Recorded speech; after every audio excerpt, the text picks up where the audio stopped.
Hello, everybody. Isabel Spradlin here of HealMyBelly.com. And today I am so excited to be interviewing Susan McLaughlin of Align Integration and Movement. She's a physical therapist with a great deal of understanding about the pelvic floor and the abdomen, in addition to all of the other work that she does. And so thank you, Susan, so much for being here today. Hi, Isabel. Thank you so much. Yeah, so I would love to know, you have a lot of certifications and a lot of experience in a lot of different areas. How do you talk about your work? How do you describe the work that you do? Hmm. You know, I I'm a physical therapist, and in my title for my business company, I actually really thought that out, and I didn't want physical therapy in the title. I didn't want it in the branding of my business because sometimes I think people have an idea of what physical therapy is. And I feel like even though I'm schooled and trained and a big portion of what I do as a physical therapist is still very true in my practice, what I'm really interested in is I'm interested in looking at the whole body and how it's working with each other. And that's whole body also, not just the physical body, but being aware and have an understanding how much our emotional and our spiritual and our mental plays into our physical structure. So as a physical therapist who specializes in the area of pelvic health, I really feel like bringing all of that whole person into play makes such a big difference because typically what I see with people, Mhm. especially with pelvic health, is so much of pain is misunderstood, and there isn't a specialist who so far has really, well, that's not true. There is a specialist who understands pelvic pain, but a lot of times what happens is someone is going through the gynecologist, going to the urologist, going through their GP, going through all these different people, and they kind of throw their hands up and they say, I don't know Yes. what's going on with you. So part of what happens is someone is dealing with this unexplained pain for years and years and years and years and years potentially. And so sometimes what is so beautiful is just being able to have somebody come to me with a pelvic health issue and feel that they are heard and understood. And that really, that's when in my mind, healing starts a lot of the time because they actually can go, someone's meeting me here. Yes.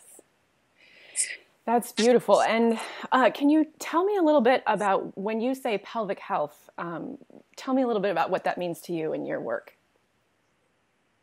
Yeah, pelvic health is actually pretty broad when you look at the definition of the pelvic area. It's really quite a span of real estate on the body. It's anything from the torso down to the knees. Hmm. So that's like three-quarters of the body right there. Right. But pelvic health, I work with men and women who have anything um, pelvic floor disorder of any kind. So that means dealing with um, any sort of urinary bladder pain problems, so interstitial cystitis, urinary retention frequency, and then on the other end, we have that spectrum of incontinence, so urinary leakage, also fecal incontinence, and on the other end of fecal incontinence is constipation. So they're all kind of playing in this web together. And then there's also reproductive issues, so endometriosis and menstrual cramping. I work with people who are in the prenatal or postpartum time period. So anything there prenatal could be anything from, like your basic sciatica, pubic pain, SI dysfunction, and then carrying over into postpartum healing. So a lot of times people are really dealing with abdominal wall separation, organ prolapse, Hmm. urinary leakage, and then painful intercourse. So all of those things. And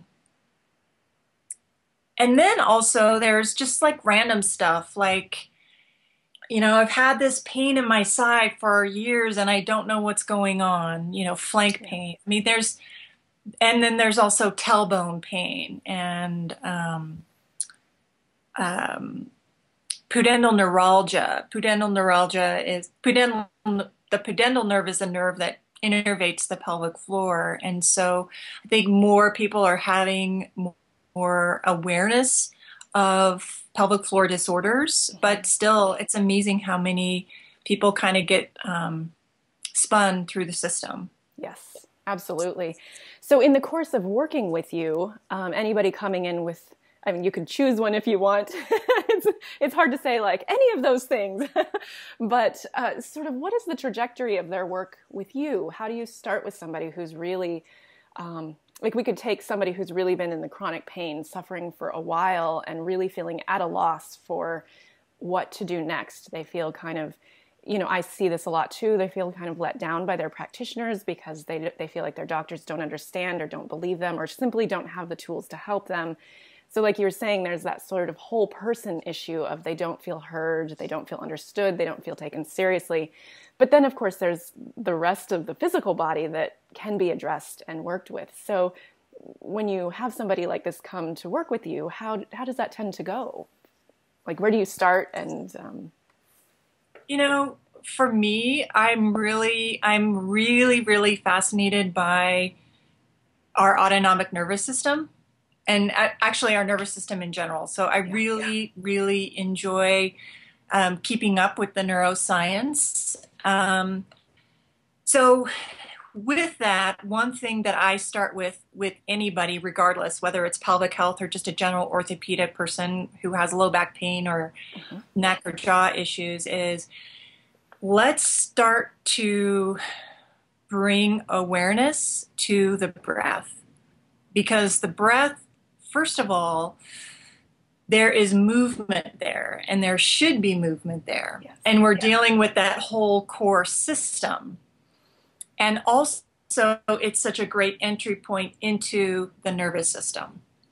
So the breath, to me, is the first step, regardless of their pain area. Because when people can start to connect to themselves, even just in a simple breath cycle, and it doesn't have to be like big diaphragmatic Buddha belly breathing or anything. It's just bring awareness to allowing the movement to occur. Because usually when we're in a pain cycle, we're holding, we're protecting, we are not feeling safe. And the biggest thing for me is we need to get this person in a place where they're able to start to feel safety in their body and to start tuning into the body. Because usually we want that pain gone. It's like, I don't want to feel it. I don't want it to happen. And so we start to try and wall it off. And, as we actually need to get into it, aware of it, to allow it to dissipate. And so breath is a great way that I see people can reconnect with themselves. That's amazing. Yes, I think that's so great. And that makes so much sense.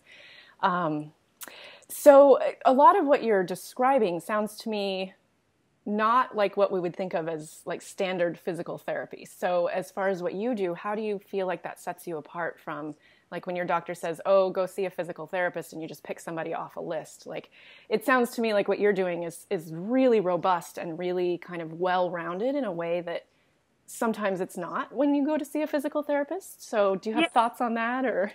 Well, unfortunately, I think what kind of happens, and I would say this probably happens in healthcare in general, but with physical therapy, typically we're so, in a big clinic setting, we're so driven by that insurance-based system that we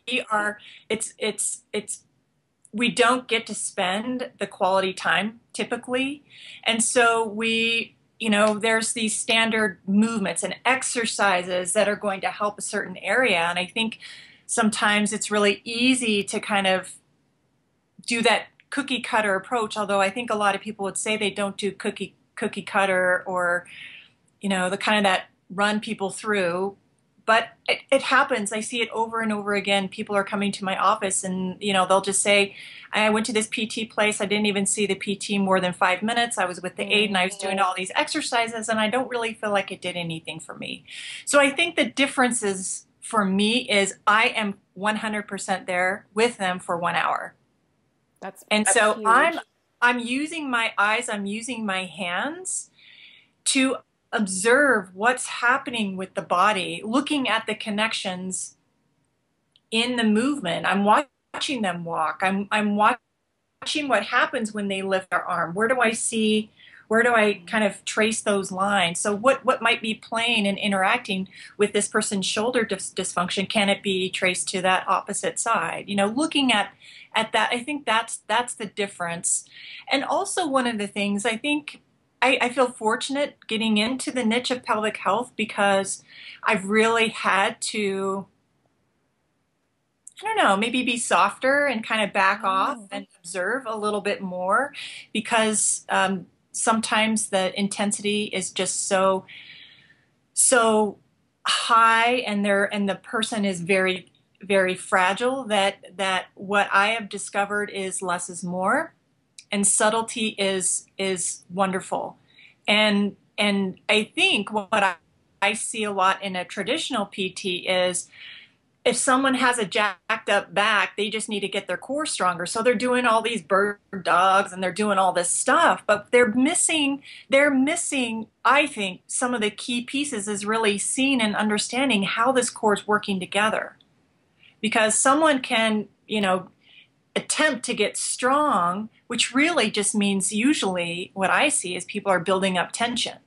oh, interesting. Not creating strength, they're building tension. They're trying to get stability on an unstable system.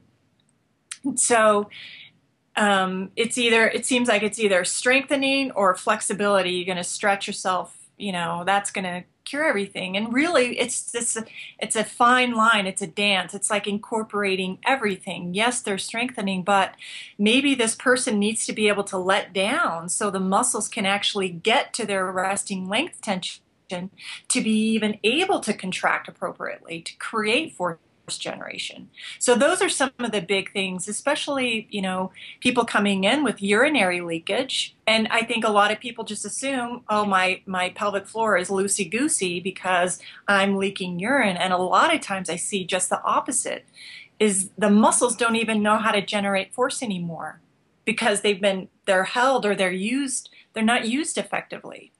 That's so interesting. And that brings up a question for me. So I've worked with a lot of people with mesh. Sometimes it's hernia mesh, but sometimes it's the bladder slings, things like that. So when you have these surgical alterations that sometimes work perfectly according to plan and sometimes do not, do you see a difference there from people who are pre-surgery versus post-surgery, or do you have thoughts about that? Well, surgery I would say in 99% of cases, surgery it's it's not addressing what got the tissues there, right? So Yeah. it's it can help resolve something for a while. I don't know what the percentage is of needing recurrence of a surgical procedure. Very often the slings will either need to be redone later on down the road because that person hasn't changed what created that prolapse to begin with. And that's where surgeries go wrong. And unfortunately, what I typically see, and this has been a while, but I used to see when I was in the medical system, I would just see women who were just destroyed. I mean, just so many botched up surgeries. And it's almost like there's just so many factors playing in. Yes. So, um, yeah, I don't know. I mean, I think for me, looking at more of the root, why is the pressure downward? Why are the organs descending? And how can we go about changing the tissues? Because most of the time, with an organ prolapse, the tissue isn't so far gone that they actually need surgery. Sure. So in the case of, and this is something that I see and hear about a lot too, are this like sort of cascading effect of botched surgeries. This, like you said, it happens a lot, and it's really hard on people. So in that case, like, do you feel like there is a point of no return where you just can't help them? Or do you feel like there's always sort of something that can be done to really start to bring that back into better function, even though there has been so much alteration? Well, I feel like I'm an optimist, so I feel like there's always hope and there's always a possibility for change. Mm-hmm.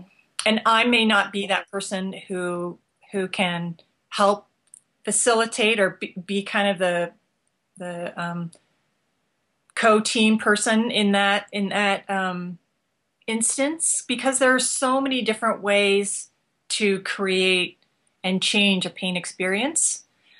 So I'm not, I do feel like there is always a potential to heal. Always, always, always.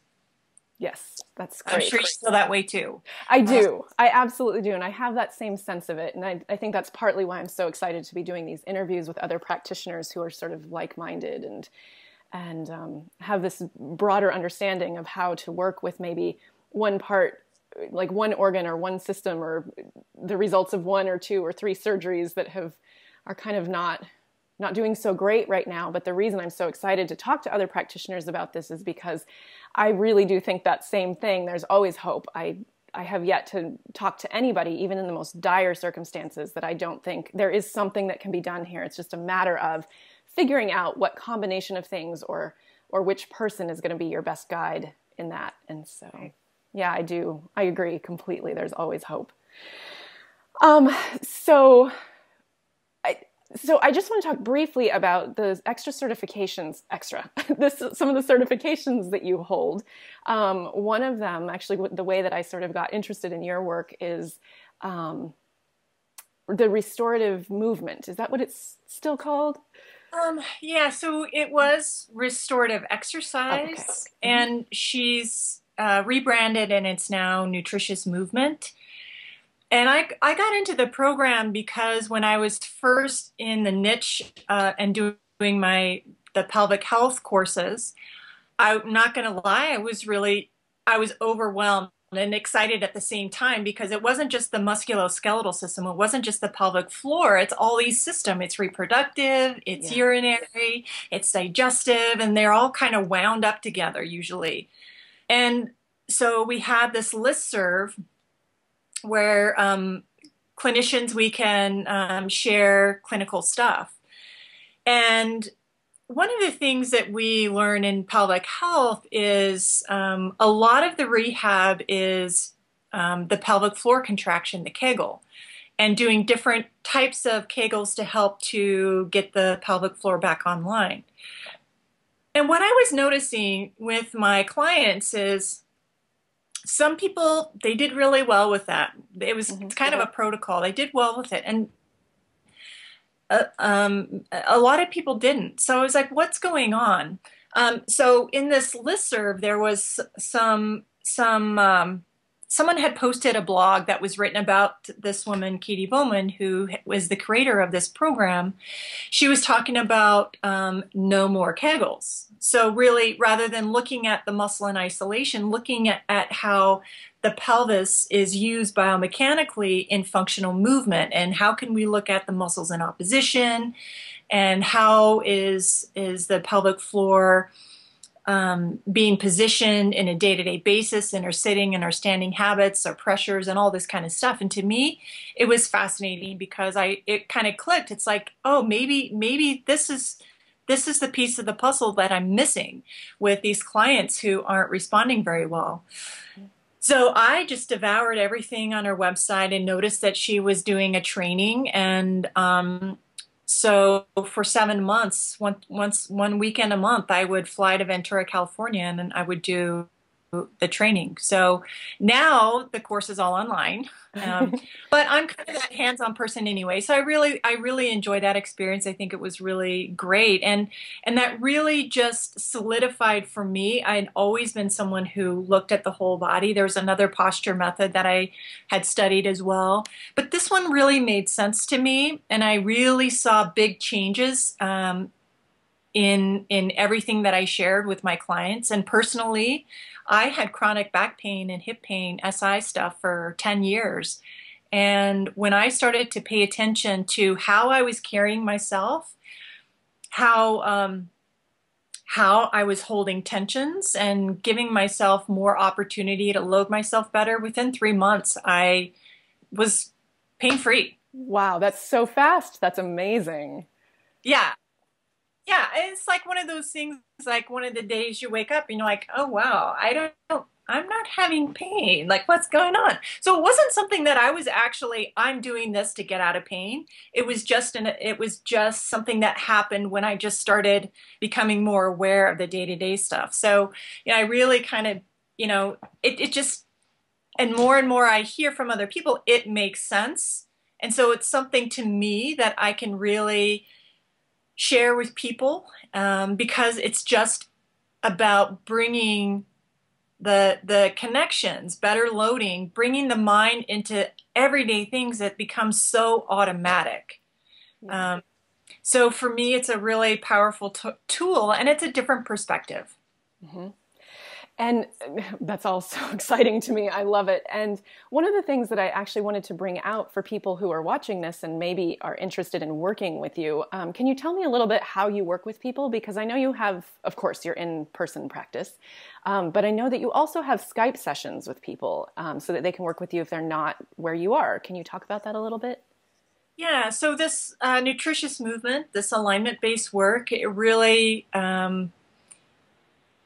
provides a useful way to be able to not necessarily have to be one-to-one with somebody, because a lot of it is visual, like how are you moving, and be able to share with people some of the markers for them to start paying attention to how and what they're doing. So a lot of that educational piece, and I'm really big on sharing information and providing education and re-educating muscles. So this piece that I like to do in one-on-one, it's really carries over well to Skype. So people who are familiar with the restorative exercise, who are in training, it's nice to have another set of eyes. So we'll do a session through Skype. But also, I've worked with people who have some pelvic stuff going on, and it's nice to be able to give just a session or two of kind of that intro information,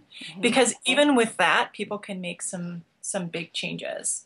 So there's that Skype piece. I am a hands-on person. I feel like that's something that I really enjoy doing. I love manual work. I've done different trainings just to have other tools in my belt. I love doing just basic soft tissue work and getting in and changing the neurology of the system. So typically, when I work with somebody, a lot of it is in the beginning, let's see what's going on. Let me watch you move. Let me feel your joint movements. Let's feel your tissue flexibility, all that kind of stuff. And let's see what is going to be the best strategy. Keeping a home program very, very simple. I usually don't give more than 3 movement sequences or stretches or exercises. Sometimes it'll just be 1 or 2, but max is usually 3. I think when we do more than that, it's kind of can get overwhelming. And so I want to just narrow it down to some key movements that are really going to help bring the body into better balance. So Yeah. there's that piece. And then I usually spend some time doing some of the hands-on stuff. Oh, that's so fantastic. And yeah, what you were saying about that you love sharing the information and you love giving this information to people and kind of educating so much about that. I feel like that's one of the things that we share most strongly is our desire to help people have this for themselves, that it's, and I will say that your website is so robust. You have your blog and your podcast, and your blog is so great. It has so many like short videos about movement pieces that you can do to help start realigning things, and everything you do is so high quality and so just beautifully done. I'm so excited to send people your way. I think they can get a lot out of the work that you do. Thank you. And actually I have the blog piece is fun, and I really enjoy putting that information out there. And I've had people, I love it when people will comment and share with me, hey, I did this, da, da, da, da, da, da, and I'm totally out of pain. And that's just through doing, these exercises in the blog. So that kind of stuff is super powerful. I mean, there's so much stuff out there. And I really just love to put out little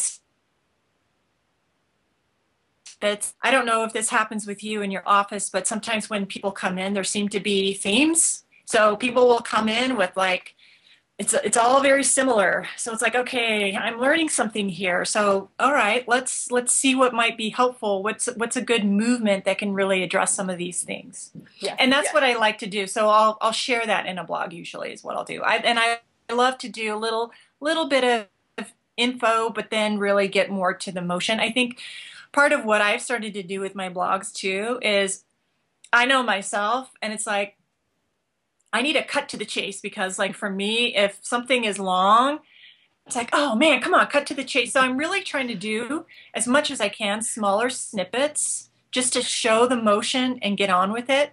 And I know a lot of times I have a tendency to talk and try and explain, and I'm like, I need to just share it. I need to just put it out there, do the movement, and then the movement will speak for itself usually. That's amazing. And I think I do the same thing. I tend to over-explain everything.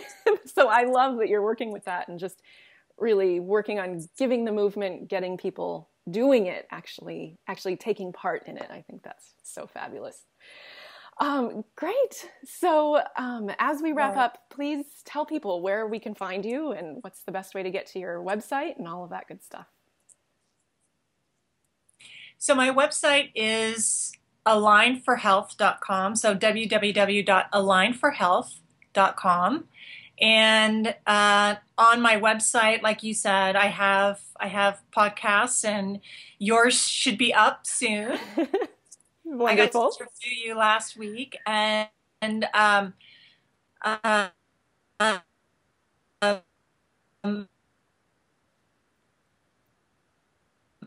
blog is there. Also, I have sequences that kind of have been tried and true in my office. So I have in my store page, I have 3 different movement sequences that are helpful for low back, for hips, and for feet. And I'm going to start getting going on an upper body series. So those are just downloads. They're, less than a cost of a Frappuccino. So great. It's definitely worth getting into. But you can also find me on Facebook, and my page is Align Integration and Movement. That's my business Facebook. Fabulous. Well, thank you so much. And I just really appreciate you taking the time to do this today. And I look forward to us communicating and collaborating more in the future. Likewise. Thanks, Isabel. Bye. Bye.